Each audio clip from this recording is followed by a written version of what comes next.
mesma linha que o Fernando Sabino, com aquele Carlos Eduardo Novaes, aquele outro que eu gosto muito, não sei se você já tem.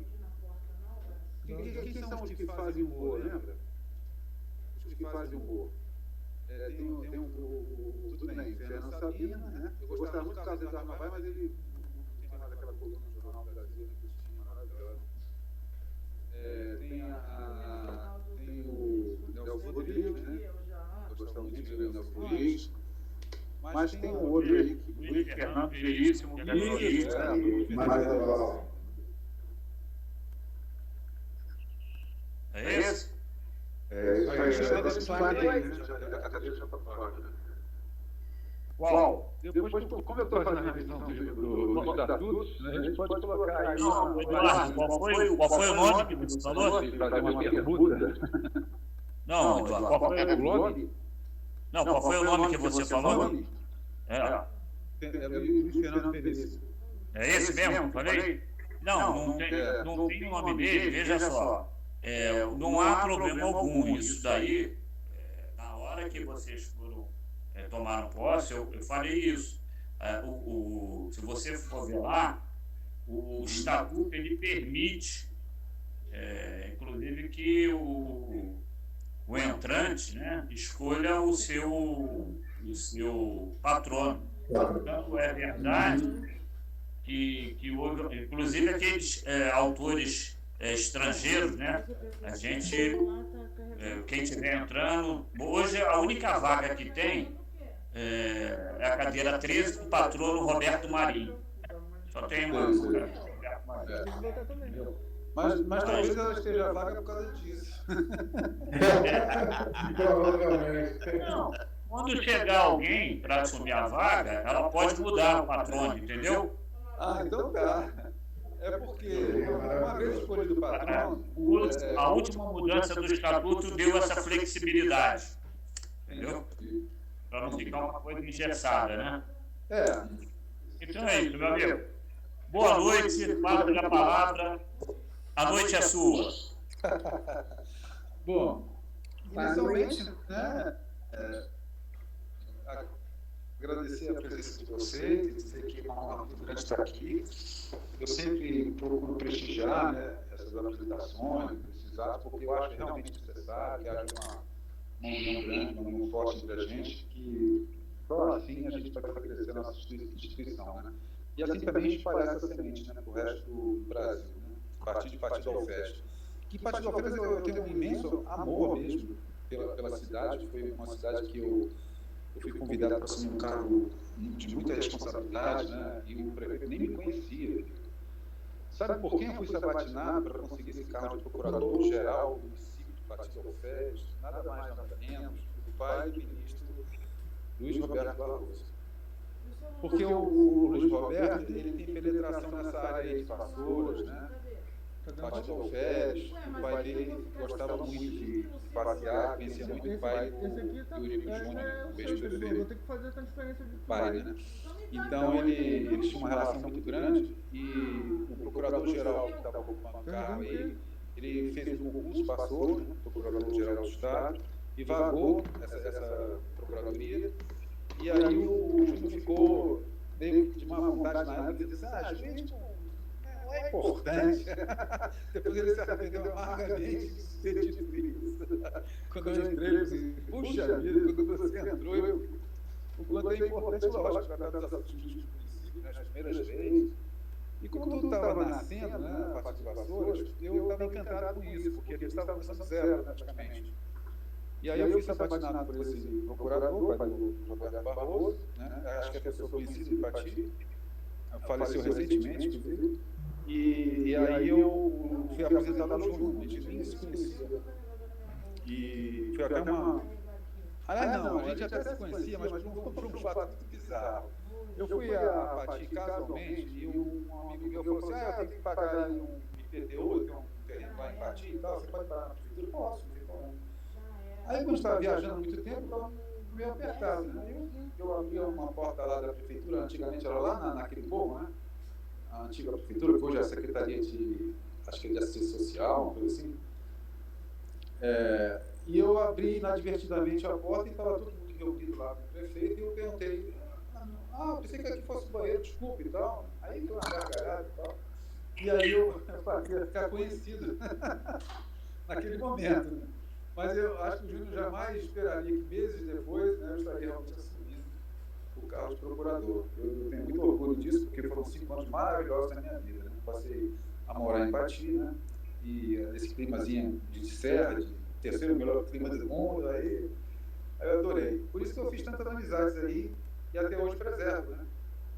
E é por isso que eu tenho esse orgulho imenso de participar da UJOT.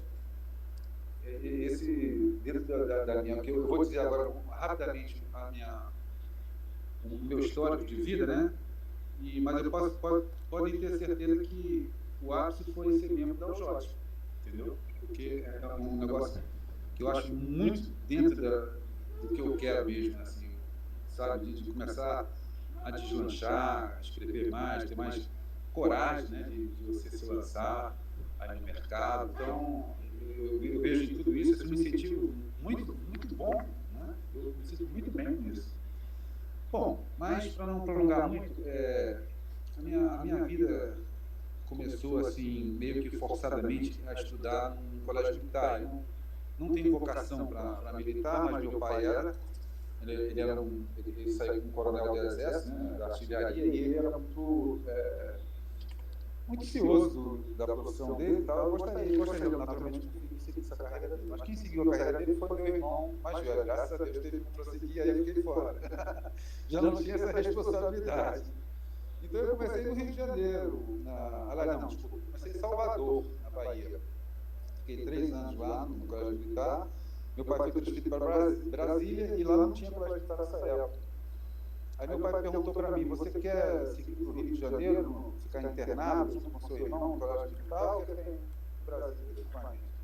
Eu falei, pai, 1000 vezes ficar aqui em Brasília, aqui não tem colégio militar. E aí meu cabelo cresceu, eu tinha 14 anos, fui até aqui, aprendi a jogar tênis, que miséria, né, nesse ano. Isso porque um ano depois meu pai foi transferido para o Rio de Janeiro, e aí eu tive que ser obrigado a ficar no colégio militar do Rio de Janeiro. Mas tem mais que vem para o bem, rapaz. O colégio deu assim, uma base, teve português muito grande, não só a mim, né? Aos que participavam na época. Eu tive professores excelentes, né? Então eu fiquei um cara assim, extremamente preparado e até cri-cri, né? Um cara chato, né? Está faltando uma vírgula ali, está faltando um chapéuzinho, está faltando, sabe? Aí o pessoal até você é professor? Não sei não. Escreveu, tem muitos livros escritos. Não tem. Mas eu gosto de português, da cor do lápis, né? É uma paixão que eu tenho. Né?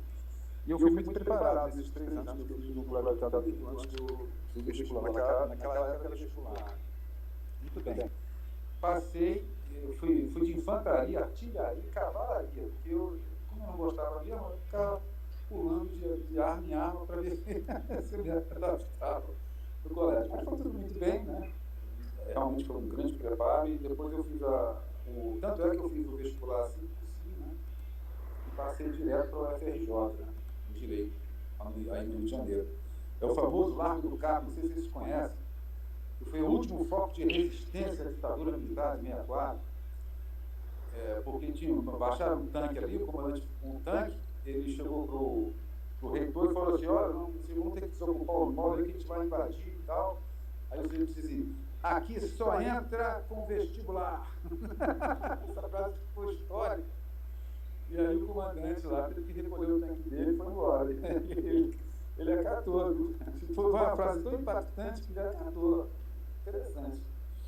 Bom, aí eu comecei minha advocacia, né? Logo depois, eu comecei no Meia, né? Um bairro folclórico aí de vocês, da cidade do Rio de Janeiro, né? E ali eu ia até de trem, calor danado, de terra gravada. Mas fiquei pouco tempo, depois passei para escritórios melhores, né? Fui galgando aos poucos posições, e no final eu fui escolhido para ser o procurador-geral de Pati, né? Desses 5 anos que eu passei aí, teve uma empresa de suíços que ficou muito interessada em ter minha assistência jurídica e me contratava. Então eu fiquei numa loucura, sobe, desce, serra aí, sabe como é que é? Eu acho que eles conhecem muito bem isso. subir, descer a serra, batia rio, batia, nossa. Rapaz, eu fiquei craque nisso, viu? Fiquei assim, um ás. Todas as curvas eu já conhecia. Eu caminhei sozinho. Então, mas eu tive um sacrifício muito grande também, né? Nessa época, eu estava mudando 2 funções. E aí até que os suíços me deram assim, um ultimato, né? Ou você vem aqui full time ou não. Aí eu avisei ao Alexandre, na época, que era o prefeito, que quando o Júnior deixou, né? Eu permaneci como procurador-geral do governo Alexandre de Lisboa. E aí eu tive que pedir dispensa porque eu não poderia realmente ficar subindo e descer na serra o tempo todo. E eu tinha realmente uma esperança muito grande no empreendimento desses suíços e que no final se revelou um fiasco. Tá? Eu fui realmente para esse empreendimento, mas começou a cair, era a construção de shopping center ali no quilômetro 1 da Rio de São Paulo, né? Num desses bairros de subúrbio do Rio de Janeiro. E aí o empreendimento ficou pela metade, eu fui realmente, fiquei até o final, o barco estava afundando, não tem aquele negócio do capitão do navio, deixa por último o barco, eu fiquei lá até o final, mas Deus foi tão misericordioso comigo que me deu essa chance de fazer um concurso aqui no Ceará, porque meu pai é cearense, né? Já estava aqui, ele estava já aposentado aqui, e pediu muito para eu vir para cá. E aí eu falei assim, rapaz, não dá para ir, eu estou aqui advogando, tudo, não tem condição de ir pitch na mão, né, tal. Não, mas vai ter um concurso agora e tal, aí me encheu de apostila, me incentivou para estudar e tal. Eu mal tinha tempo para estudar, mas também consegui um milagre, né, de conseguir a vitória nesse concurso. Eu agradeço muito a Deus por isso, porque realmente eu não me sentia preparado, sabe? Eu estava muito bom naquilo que eu fazia, né? Parte administrativa, parte comercial, shopping center e tal. Mas tinha muitas outras áreas que eu não estava preparado e eu achei que não ia passar nunca nesse concurso. Mas passei. E eu sempre agradeço a Deus por isso. Tanto é que eu sou considerado um juiz assim, muito acessível, muito sensível com relação às causas, principalmente com as minorias, né, de modo geral. Sempre procurar atender da melhor forma possível. Não que eu seja de esquerda, mas eu faço isso. Faço isso. Então, eu passei de 1998 em diante a morar aqui no Ceará e a judicar, né? Exercer a magistratura. Fui juiz eleitoral durante vários períodos de eleições aqui, né? Inclusive, eu cacei 3 prefeitos no período eleitoral lá por corrupção eleitoral. E eu paguei um preço muito caro por isso, porque um dos prefeitos era muito ligado ao tribunal, e eu era um forasteiro aqui.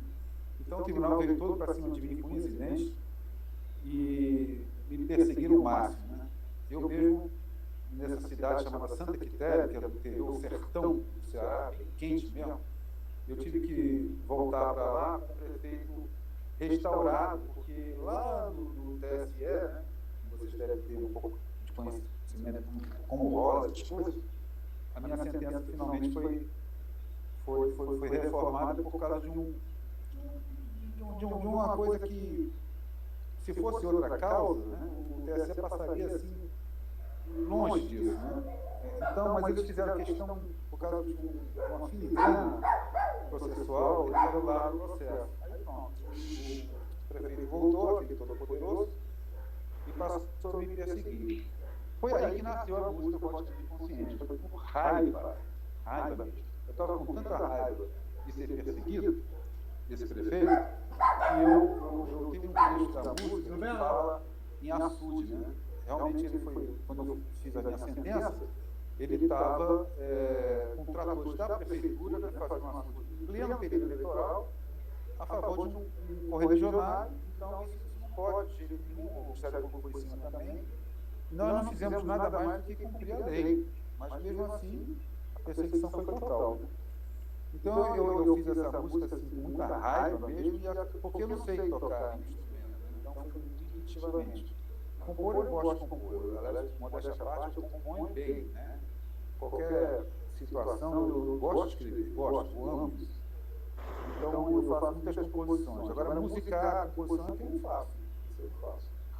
Mas eu acabei fazendo por raiva, como falei, e acabou ficando uma música interessante. ficou um shotzinho meio nordestino, né?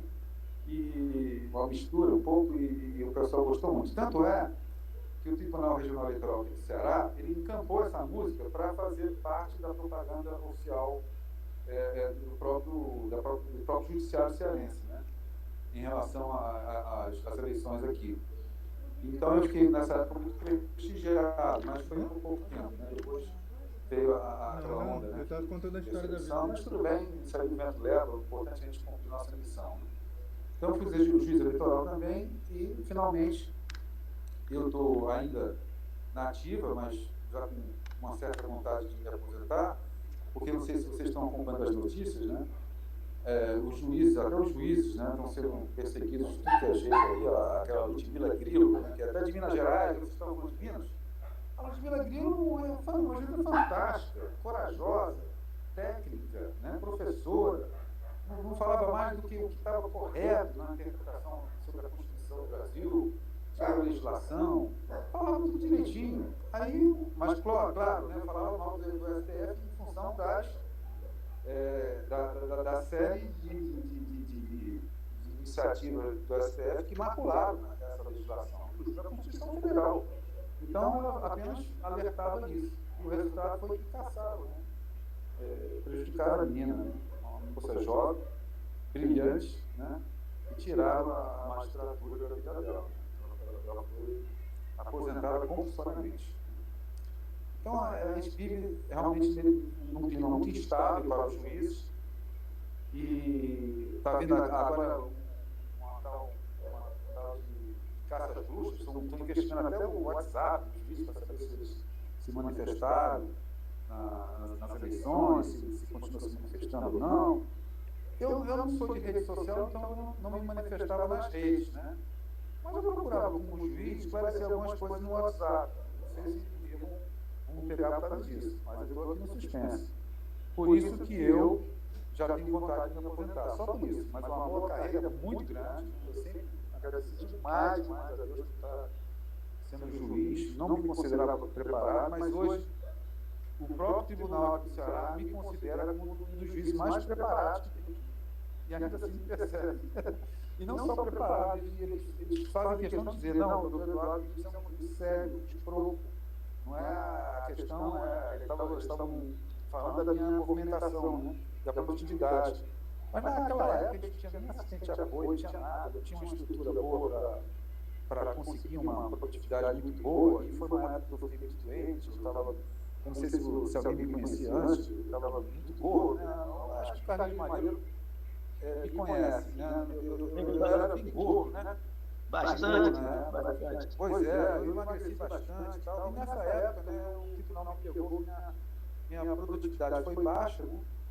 E só por esse motivo eles, né, começaram a fazer minha caveira. Eu fiquei muito decepcionado, como estou ainda hoje, né? E eu não quero ficar muito tempo na carreira, não, quero me dedicar realmente à literatura depois. E é o que eu gosto, que eu amo, que eu gosto de fazer mesmo, né? Então, em resumo, essa foi a minha vida até agora, né? Até aqui nos ajudou o Senhor. Eu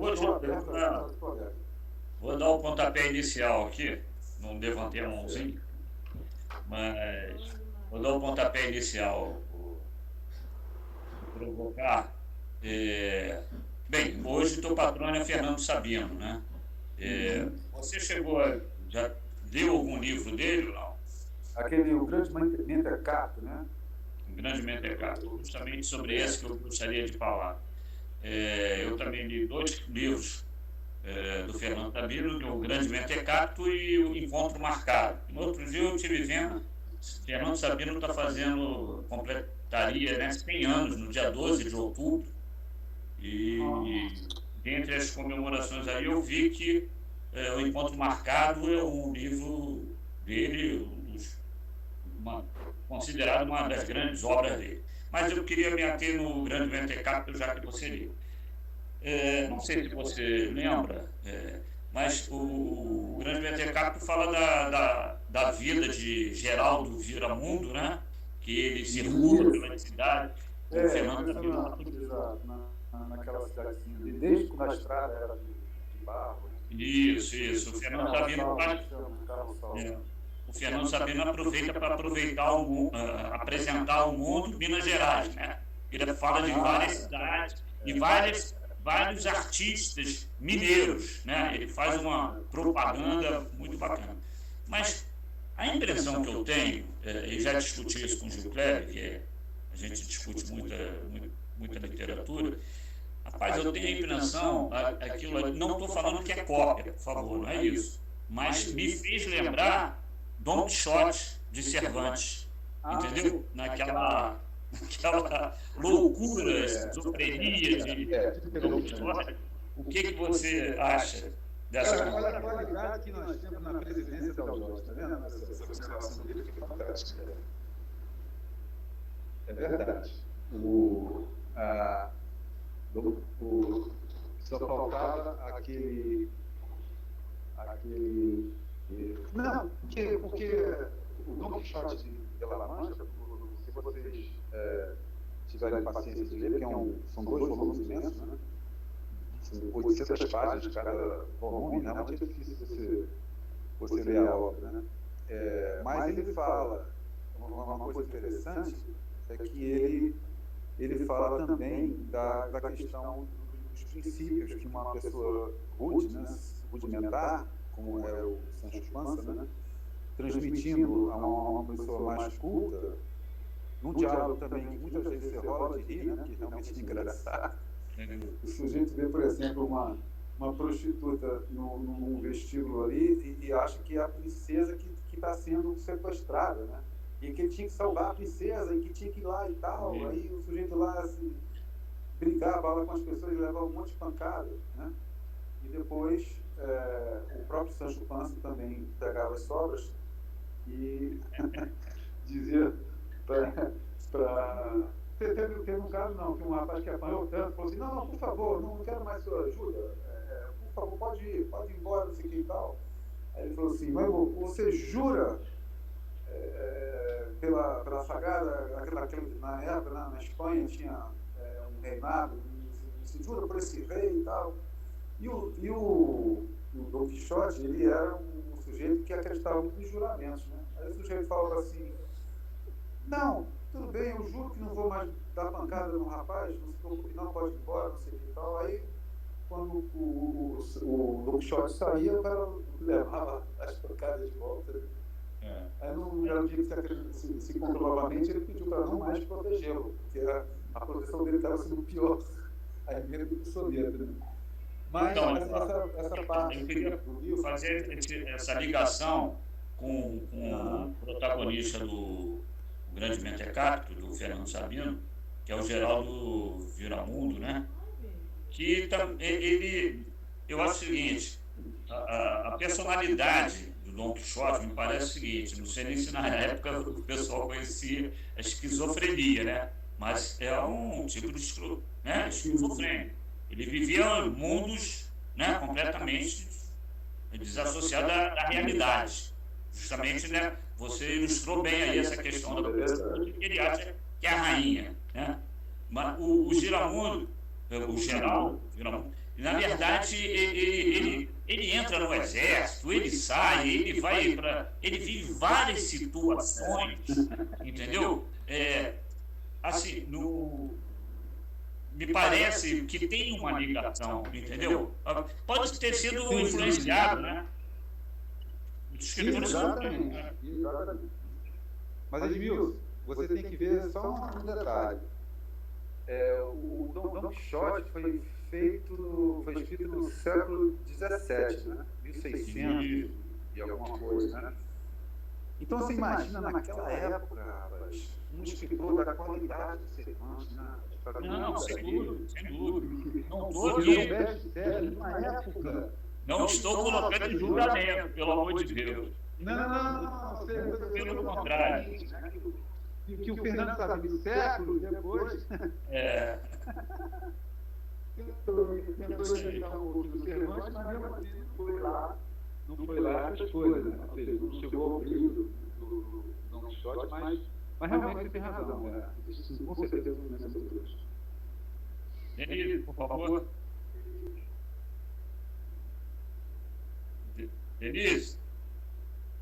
Está fechado. Está sem microfone? Pronto, já liguei o microfone. Boa noite a todos. Tá? E bom ver que tem bastante gente aí participando. E eu gostaria de perguntar ao Eduardo, que pelo visto ele trabalhou em Pati, eu morava em Pati. Governo do Eurico Júnior, primeiro governo, eu morava, mudei de lá há pouco tempo. Há pouco tempo, vai fazer 20 anos, né? Mas eu queria saber, Eduardo, qual o gênero literário que mais te agrada? Poesia, prosa, conto? O que você mais gosta e o que você pretende realmente, quando se dedicar a lançar o teu próprio livro, o que você pretende escrever nesse livro? Olha, eu gosto demais, sou apaixonado por romances, né? Claro que meu sonho um dia é escrever um bom romance. Eu não escrevi ainda um romance porque eu me sentia muito inseguro, né? Incapaz mesmo de fazer uma história e um enredo que agradasse a muitos, né? Agora o Gil, aí, o Gil Kleber, ele quando leu um pedacinho, né, de um conto que eu fiz, ele até me pediu, não, prossiga nisso e faça um livro, né, um romance, né? Você estava indo muito bem, então, né? Então, é por isso que eu acho legal esse encontro nosso, porque um incentiva o outro, sabe? E a gente começa a pegar pulso, né? E quem sabe, né, sai daqui um grande escritor mesmo, só por causa desses incentivos e tudo mais. Como, por exemplo, você, Denise, né? Que eu até peço mil desculpas, o Jogo da Vida não li ainda todo, mas eu gostei muito do que li, né? A sua poesia e tal. O Edmilson até chamou a atenção do Descomplique, né? Muito legal, porque realmente as pessoas têm que descomplicar a vida, né? Essa que é a grande verdade. Mas eu gosto mais de romance mesmo, sabe? Eu acho que o romance, a gente viaja, né? Leva o leitor a uma série de situações, lembranças. Ele começa a vivenciar aquilo de tal forma, né, que ele pode modificar a própria vida, né? Um romance pode modificar a vida de uma pessoa muito mais facilmente que outras obras, né?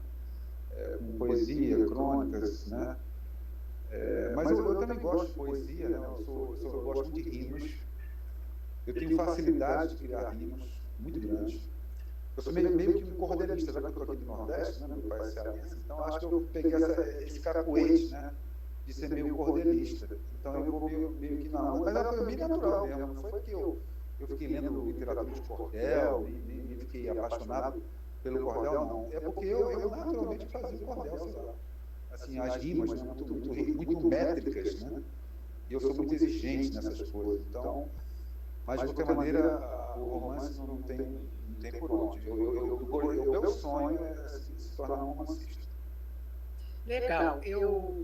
Eu me dediquei muito aos contos, né? Tanto que o último é só de contos. Porque eu também tenho muita vontade de escrever um romance. Eu tenho alguns contos ali que podem ser ponto de partida. É só dar continuidade. Mas eu já estou num outro projeto também, que é de outros países, que vai ser ano que vem. Passado em outros países. Mas quando for lançar, eu quero participar. Você vai lançar em esse ano? Não, quando você for lançar o seu livro, vê se vem a Com certeza, não, isso aí eu não tenho dúvida disso. Eu vou a Pati para lançar o livro. Eu vou lançar em Fortaleza também, lógico, né? Claro. Eu tenho muito mais uma rede de amigos, né? E tal, muito maior, né? A Pati é pequenininho e já está no meu tempo de atividade aí, já é um tempo longínquo, né? Vamos dizer assim. Mas eu quero fazer novas amizades através até do Jorge, né? E como eu já tenho esse apego muito grande a vocês e a Pati, né? Ao Jorge, a Pati, por exemplo, ao Carlos Celino, né? Ao Júnior, de um modo geral, não por causa de política, mas porque ele foi o primeiro prefeito, foi histórico, né? E o filho dele me pareceu também uma pessoa muito séria, o Juninho. Eu não conheço, lógico, profundamente o trabalho dele, mas eu fico impressionado, sabe? Porque ele sempre me tratou muito bem e com muita seriedade. Ele nunca chegou para mim e me deixou de lado, esperando. Não, pelo contrário. Mesmo sem me conhecer direito, porque ele conhecia muito meu filho, né? Que brincava com ele na infância, né? Eles brincavam juntos, mas a mim mesmo ele não conhecia direito. Então, eu tenho assim, um maior respeito por ele. Então, são esses meus amigos que eu tenho empatia. A Giane, né, muito simpática, uma pessoa adorável. O Pedrão, que fundou uma igreja, parece que Miguel Pereira, nisso, mais do que vencedores nisso. Somos mesmo mais que vencedores, viu? Isso é uma grande verdade. Se quisermos ser. Né? Então, eu gostaria com o maior prazer, viu, pastor? Está ótimo. Muito obrigada, Eduardo. Já conheci um pouquinho mais de você. Tá bom. Paulo, levantou a mão, tem preferência. Vamos lá. Eduardo, é um prazer estar conhecendo um pouco mais de você, né, da sua história. Eu queria, Denise, você me permite, Edmilson, a Denise foi a última, né, na semana passada, não foi isso, Denise? E eu não estava num dia muito bom, acabei não fazendo nenhuma para você, mas eu ouvi, gostei muito. Eu queria fazer, eu sei que hoje a noite é do Eduardo, aí de repente se a Denise completar alguma coisa com relação ao que eu vou perguntar a ele. Hoje, no nosso dia a dia, são dias bem corridos. Principalmente o trabalho, aqueles que estão na sua atividade, que nem o Eduardo, como juiz, o trabalho nos suga bastante. Eu até agora tenho gravado, hein, Paulo? Até agora tenho gravado. Vocês até me desculpem a formalidade, mas é que eu estava no trabalho. Eu falei que você ia falar com a gente de dentro do carro. Eu achei que ia ser de dentro do carro. Eu tão preocupado. Não, o problema é que o Paulo ligar para o Eduardo, porque os dois só participam dentro do carro. Então, meu Deus do céu, é um risco total. Não dá, né? Então, a vida hoje nos suga bastante, o trabalho suga bastante o nosso tempo, a nossa mente, o cansaço. E aí você tem que ter também tempo para a família, tempo para os amigos, para se divertir. Como é que sobra tempo para escrever um conto, um poema? Como é que a gente consegue administrar isso? Como é que você consegue administrar isso na sua vida? A leitura em si de livros ou escrever, porque o nosso papel principalmente é escrever. Eu hoje tenho muita dificuldade de administrar esse tempo, de ter esse tempo para ler. Só adiantar um pouco, eu estava conversando outro dia com um amigo, eu falei, olha aqui na minha mesa, tem 5 livros, eu leio 3 capítulos de um, 2 do outro, e acabo não conseguindo terminar nenhum. Sim. Como é que você administra bem, como é que você administra bem esse tempo de leitura, de escrita? E se a Denise depois pudesse completar um pouco, Denise? Tá certo. Bom, vamos lá. Eu, na verdade, não administro coisa alguma, né, com relação a isso. É uma escolhambação danada, entendeu?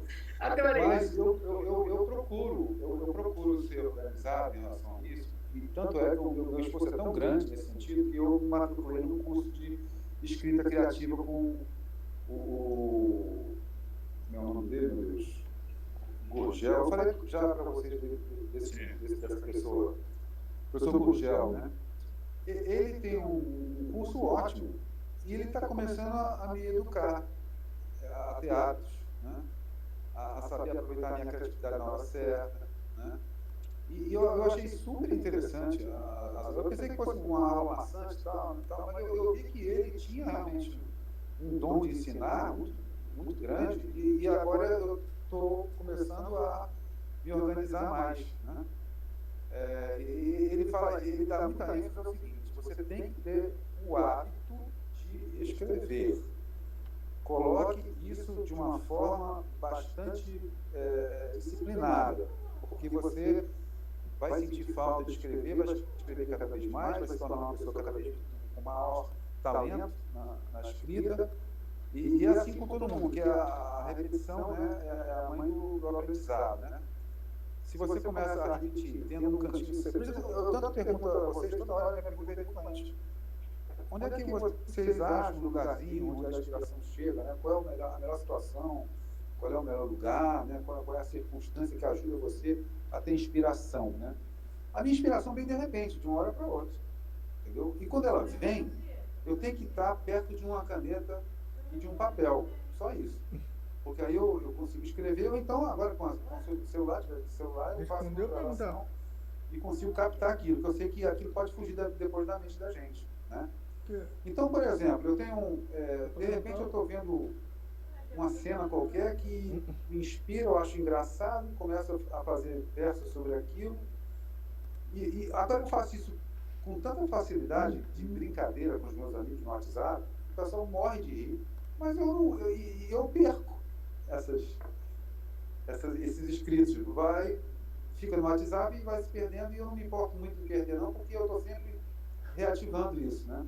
E isso é bom porque isso estimula a criatividade. E aí você vai se tornando realmente um escritor muito melhor.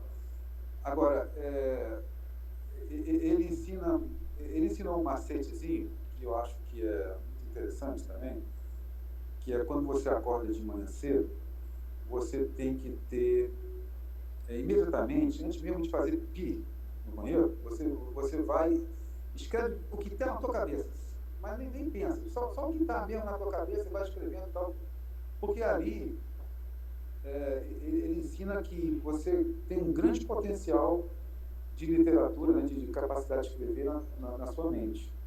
Mas que quando você acorda, esse potencial ele fica robustecido, porque é uma coisa muito do subconsciente, entendeu? E aí você vai escrevendo aquilo, mesmo que seja uma coisa assim, né, e tal, vai escrevendo aquilo, no final você faz o inventário daquilo tudo e vai ver que você escreveu coisas ótimas. E vai extrair daquilo excelentes trechos que vão poder ser muito úteis em algum livro, em alguma obra que você esteja escrevendo, né? Agora, eu comecei a fazer isso, realmente é verdade. Quando você acorda, vem assim, aos borbotões, a coisa vem mesmo. Você tem que estar perto de um computador, né, perto de um papel com lápis, escrevendo rápido, porque vem mesmo, realmente fica no nosso subconsciente, e quando a gente acorda, a gente está num estado em que você pode colocar, isso flui melhor e vai lá do fundo do teu eu. E aí você descobre também as suas tendências, né? As suas características como escritor. E aí eu vi que isso em parte, né? Não cheguei a me aprofundar muito nisso, mas em parte é verdade. Uhum. E aí é um exercício interessante. Só que, infelizmente, eu não sou muito de acordar cedo, né? Então esse é o problema, o grande problema. Eu vim abandonando aos poucos isso aí. Mas é um bom conselho dele, viu? E a sua pergunta foi ótima, viu, Paulo? Porque a gente tem que se... O Gurgel sempre salienta. Você tem que se organizar. Você tem que pegar um período do dia só para isso. Tenta fazer isso que a maioria esmagadora dos grandes autores, eles tinham uma rotina muito forte, entendeu? Para escrever bem, né? Para escrever um best-seller, por exemplo. Rodrigo Gurgel, né? Seria Rodrigo? Rodrigo Gurgel, esse mesmo. Só para passar, eu vi agora na internet. Vai, Paulo. Você falou algo interessante sobre acordar e escrever. Isso já tem alguns meses, eu acordei e falei assim, gente, eu sonhei um filme completo, um livro completo, eu tenho que falar sobre isso, escrever sobre isso, mais tarde eu vou escrever. Pergunta se eu lembro. Passou o momento, não lembro mais nada, não sei nem para onde foi. Por isso a disciplina. Mas obrigado, hein? Nada. Denise, se quiser dar continuidade, por favor. Posso, então, Eduardo, responder para ele? Pode. Olha, Paulo, eu não tenho disciplina alguma quando eu não pretendo lançar livro. Quando eu tenho um objetivo, eu fico disciplinada. eu tiro um momento na parte da manhã, embora eu produza muito mais à noite, porque eu agito muito durante o dia, eu não paro, e outro na parte da tarde, geralmente é 1 hora, 1 hora e meia, e à noite, como aqui no meu prédio só faz silêncio mesmo, à noite, porque tem obra, entra mês, sai mês, todo mundo faz obra, um acaba, outro começa, é uma batucada danada, então eu gosto de silêncio. Eu produzo muito com silêncio. E, na verdade, a inspiração, ela vem realmente da disciplina.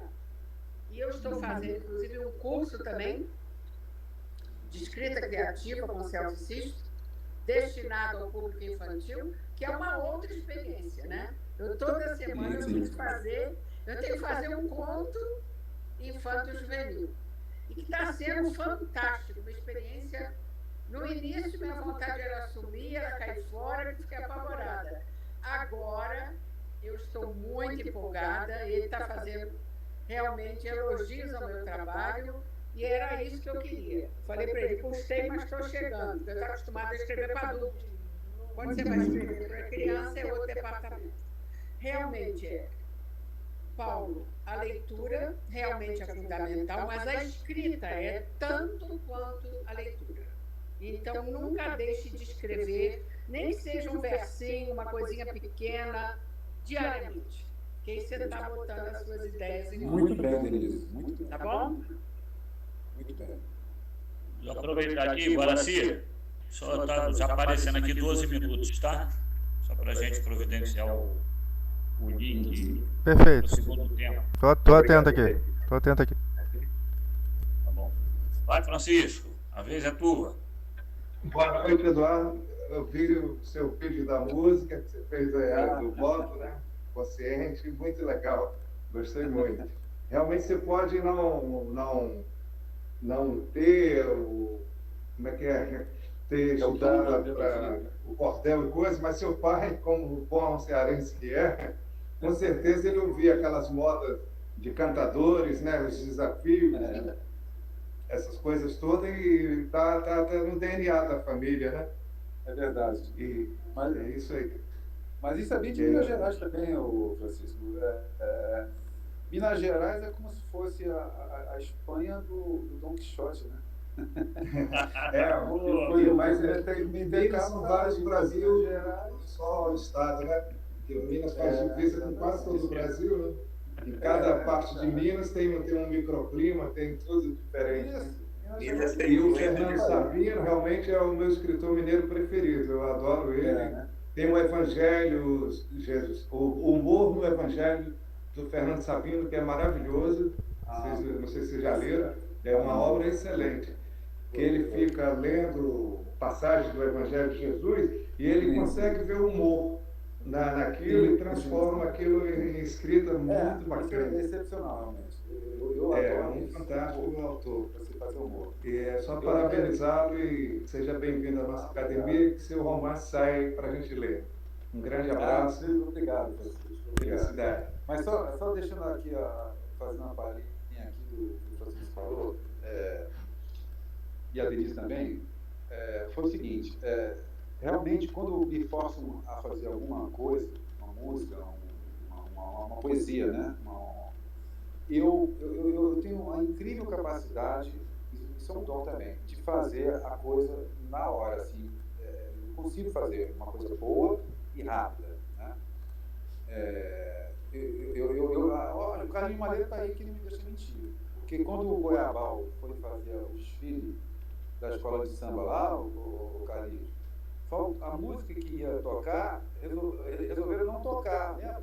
Resolveram não tocar, e o Goiabal ia entrar na escola, naquela avenida de Pátio de Alves, sem música, né? Aí me pediram para fazer uma música correndo e tal, eu fiz e foi muito bom. Eu fiz uma homenagem aos tomateiros de Pátio de Alves. E saiu legal pra caramba. O Pinta Preta cantou. Eu não sei se você também. Você estava no Gresapa, né? Mas Gui, eu me lembro dessa história, o Gui, só não estou lembrando da música. Você pode recordar um pedacinho pra gente? Agora eu também. Minha memória é precisante. Foi, não, era uma coisa ligada a Pati e ao tomate. Mas eu te confesso que ninguém gravou isso. Eu, como não tenho essa preocupação, nunca tive essa preocupação, eu sempre brinquei com a literatura, nunca tive a preocupação de reunir os meus contos, etc. E tal. Foi um erro. Hoje eu considero isso um grande erro. Porque eu podia fazer uma miscelânea, uma juntada, né, e até publicar um livro. Né? Mas eu me lembro que era uma homenagem aos tomateiros, né? E que ficou muito rimado, ficou muito engraçadinho, né? A música, e foi muito bem aceita, muito bem aceita. Tanto é que o Goiabal, que estava em decadência, né? Ele deu um up, né? Naquele desfile. Eu sinto muita pena que esses desfiles já acabaram, né? É uma pena mesmo. Será que Celino tem essa música, Gibson? Eu acho que tem. Procura ver. Eu acho que tem. Eu também vou procurar aqui nos meus rabiscos aqui se eu tenho. Se achar, coloca aí pra gente. Aham. Deve estar lá no Museu do Celino, hein? É possível. O Celino sabe contar essa história direitinho. Não, eu acho que foi ele que me contou, inclusive. Ah, então pronto. Você é um historiador nato, né? Com certeza. Historiador nato. É indispensável para a nossa academia, o Celino. Eu já vou deixar um pedido aqui no ar, antes de falar qualquer coisa, que a hora que você se aposentar, que você privilegie partir para voltar para casa. Não escolha mais nenhum lugar. Venha com a gente. Passando por Minas, né, você, José? Porque no Ceará tem que passar por Minas primeiro, né? Atravessa uma parte de Minas, né? O norte. Exatamente. Eu vou fazer que nem o nosso personagem aí, citado pelo grande bicho. Você o andarilho lá por Minas. O grande Metacarpo. Mas quando me lança um desafio assim, eu normalmente cumpro bem, sabe? Por exemplo, teve uma candidata aqui na Associação Cearense de Magistrados que me pediu, será que você não pode fazer uma musiquinha para fazer uma propaganda eleitoral? Eu fiz, assim, eu estava indo de Recife para Fortaleza para Recife no avião, eu consegui terminar essa música. Quando cheguei em Recife, aliás, na ida e na volta, né? Quando eu voltei, eu já tinha terminado a música e mandei para ela, eles adoraram. É um negócio interessante. Às vezes a inspiração vem de um momento para outro, mas quando você é forçado, como a Denise falou, né, a fazer alguma coisa, você acaba cumprindo a missão. Entendeu? Às vezes não sai exatamente uma coisa muito boa, mas para mim sempre sai uma coisa bem razoável, porque as pessoas se divertiam com isso, né? E eu sentia sinceridade nelas, no sentido de achar que realmente era uma boa peça, uma boa obra, uma boa rima, tudo isso. Né? Uau, eu posso lançar um desafio agora. Qualquer um de vocês que me desafia a fazer alguma coisa, de hoje para amanhã eu faço. Eu posso dormir mais tarde, mas faço. Eduardo, o desafio é o seguinte, eu queria que você explicasse para a gente, porque eu também já militei nessa questão musical, quando estava no ginásio, tudo, eu escrevia, né? E todo garoto sonha, né, com esse negócio de música, porque a tocar violão e tudo mais, mas nunca fui à frente. Meu negócio era futebol, era pelada, e eu nunca me dediquei. Mas como eu escrevia, e eu tinha um rapaz que tocava muito violão, eu pegava né, a ideia, eu fazia dava o ritmo para ele e ele musicava minhas letras. Então eu sei da dificuldade que é. Eu queria perguntar o seguinte a você, que você confessou para a gente que não toca qualquer instrumento, como é que foi o seu processo de passar a música para o indivíduo, ou você entregou a letra e falou, pode fazer a música, encaixa ela. Como é que foi isso? Muito boa pergunta, Edilson, excelente pergunta. Não sei se eu tenho 4 minutos para responder, que essa pergunta foi tão boa que acho que... Não, vai renovar, a gente vai renovar no segundo tempo. Tá, porque é o seguinte, essa pergunta foi ótima, porque é o seguinte, eu, nessa história, eu estava muito ferido, muito machucado, né? Aí eu comecei a pensar, sabe, poxa, se eu fizesse uma poesia sobre isso, né, eu ia dar uma sacanada boa nesse prefeito, sabe? Eu ia mostrar para ele que a gente podia fazer uns versos aí, ficar uma coisa interessante de mangação que a gente fala, né? Mangá, aqui será, né? é gozar com a cara do outro, né? Mangar. E aí eu queria fazer uma mangação legal. Só que entre Santa Quitéria e Fortaleza tem 240 quilômetros. E muitas vezes a estrada é muito ruim, né? Quando a chuva passa por das chuvas, né? Fica muito buraco. Então eu levava muito tempo até chegar a Fortaleza. E nesse meio tempo eu ligava o rádio, ouvia música. E de repente eu sentia alguma coisa parecida com o que eu queria encaixar na minha composição, entendeu? Então, aos pouquinhos, acho que 4 anos.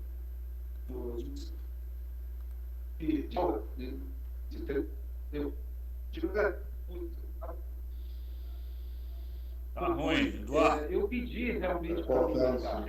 Eduardo, vamos fazer o seguinte: vamos mudar logo para o outro link, gente. O Guaraci já colocou lá. Pronto. Isso, para não quebrar teu raciocínio, tá bom? Beleza, então. Tranquilo. Vamos lá. Até mais.